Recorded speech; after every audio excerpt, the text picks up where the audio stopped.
আমি জানি এই ভিডিওটা দেখলে আমার বোনরা খুব রাগ করবে আমার উপরে, তারপরেও বলছি, আপনার হাজবেন্ড আপনার বাপ না। আপনার ছোটবেলায় আপনার বাপ আপনাকে যেটা শেখাতে পারে নাই, আপনার পরিবারের চাপে আপনি যে দুঃখ কষ্টগুলো পেয়ে বড় হয়েছেন, যেই ক্ষতগুলো আপনার মনের মধ্যে জমে জমে বিষ বাষ্প হয়েছে, সেগুলো শুধরে রিহ্যাব সেন্টারের মতো আপনাকে সুন্দর জীবন, সুন্দর মন দেবে, ডাক্তার হয়ে ওষুধ দেবে আপনার হাজবেন্ড, এই প্রত্যাশা করা উচিত না। আপনার হাজবেন্ড কোনো ডাক্তার না, আপনার হাজবেন্ড কোনো ওঝা না, আপনার হাজবেন্ড দায়িত্ব বহন করা কোনো গাধা না। আপনার হাজবেন্ড আপনার জীবন সঙ্গী।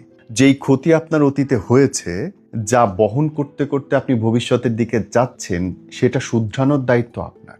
আপনার অতীতের মন খারাপ, তিক্ত অভিজ্ঞতা নিয়ে আপনার হাজবেন্ডকে বিচার করবেন, তার সঙ্গে বাজে ব্যবহার করবেন এবং তারপরেও তার কাছ থেকে ভালোবাসা চাইবেন, এটা ঘোরতর অন্যায়।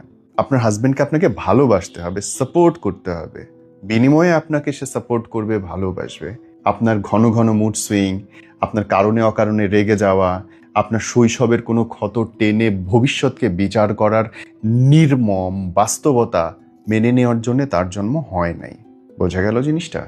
মনে রাখবেন, আপনার হাজবেন্ড আপনার বাপ না, আপনার হাজবেন্ড আপনার ডাক্তার না, আপনার হাজবেন্ড আপনার গার্ডিয়ান না, আপনার হাজবেন্ড আপনার জীবন সঙ্গী।